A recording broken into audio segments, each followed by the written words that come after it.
Bonjour à tout le monde. Alors on continue de parcourir le chapitre de Romains, chapitre 12, et aujourd'hui on va s'intéresser au verset 15. Alors on a vu déjà, avec tous ces versets qui ont précédé, toutes ces règles de vie que l'apôtre Paul demande à ses disciples de suivre. Ce sont des règles exigeantes, mais c'est le chemin de la voie royale, c'est le chemin que nous devons emprunter si nous voulons suivre l'exemple du Seigneur Jésus. Alors aujourd'hui, voici ce que Paul écrivait à ses disciples. Il écrivait ceci: réjouissez-vous avec ceux qui se réjouissent et pleurez avec ceux qui pleurent.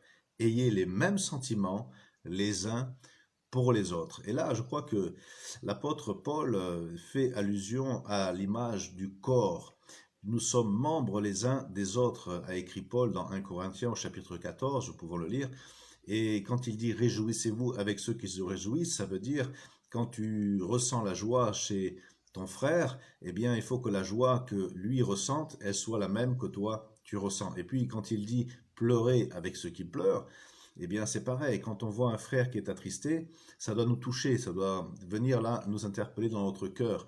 Et c'est pourquoi l'apôtre Paul dit ayez les mêmes sentiments les uns pour les autres. C'est-à-dire que nous sommes un corps, membres les uns des autres, et nous sommes liés par cet amour, par cette fraternité que Christ a mis dans nos cœurs. Et c'est magnifique parce que si je peux me réjouir de la bénédiction de mon frère, ça veut dire que dans mon cœur, il n'y a pas de jalousie, il n'y a pas d'envie.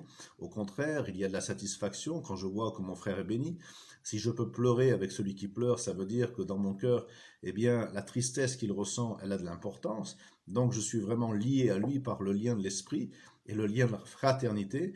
Et Paul conclut en disant, ayez les mêmes sentiments les uns pour les autres, c'est-à-dire soyez un comme Christ l'a prié dans Jean chapitre 17, il a prié à son Père en disant, je prie qu'il soit un comme toi et moi, Père, nous sommes un. Alors, cet esprit d'unité, cet esprit de corps, cet esprit qui nous rassemble, eh bien, nous pouvons le trouver quand notre cœur est bien disposé, quand notre cœur est ouvert et que nous avons le désir eh bien, de suivre l'exemple du Seigneur Jésus. Alors, écoutons ce que Paul écrit ce matin. Réjouissons-nous avec ceux qui se réjouissent. Si quelqu'un est béni, si quelqu'un reçoit de belles choses dans sa vie, alors soyons prompts à se réjouir avec lui.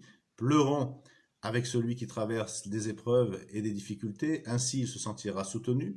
Il sentira qu'il n'est pas seul, mais qu'il a des frères et sœurs sur qui il peut s'appuyer. Et puis, ayons ce même sentiment les uns envers les autres. C'est le sentiment de la charité, de l'amour fraternel qui cimente nos relations et qui fait que nous pouvons former un seul corps, étant membres les uns des autres. Prions le Seigneur maintenant qu'il bénisse cette journée et qu'il vous bénisse à vous aussi qui avez pris le temps d'écouter cette vidéo, qu'il vous donne la victoire, la protection et qu'il vous encourage dans toutes vos activités. Merci Seigneur pour cette parole, que nous pouvons nous réjouir avec ceux qui se réjouissent, pleurer avec ceux qui pleurent, et avoir les mêmes sentiments dans nos cœurs, Seigneur, que nous ayons cette souplesse de cœur, cette douceur de cœur, pour pouvoir, eh bien, laisser ton amour nous remplir, Seigneur, aujourd'hui. Je prie pour chaque personne qui a écouté cette vidéo, que tu la bénisses, que tu la soutiennes, et que tu la protèges aussi, Seigneur. Tu lui donnes la victoire dans tous les domaines de sa vie, les défis, Seigneur, qui sont devant elle. Je prie pour Madagascar aussi, Seigneur, et pour le peuple, Seigneur, pour les autorités, que tu bénisses cette nation, Seigneur. Je prie dans le nom de Jésus, et nous disons ensemble, Amen. Passez une belle journée. À bientôt.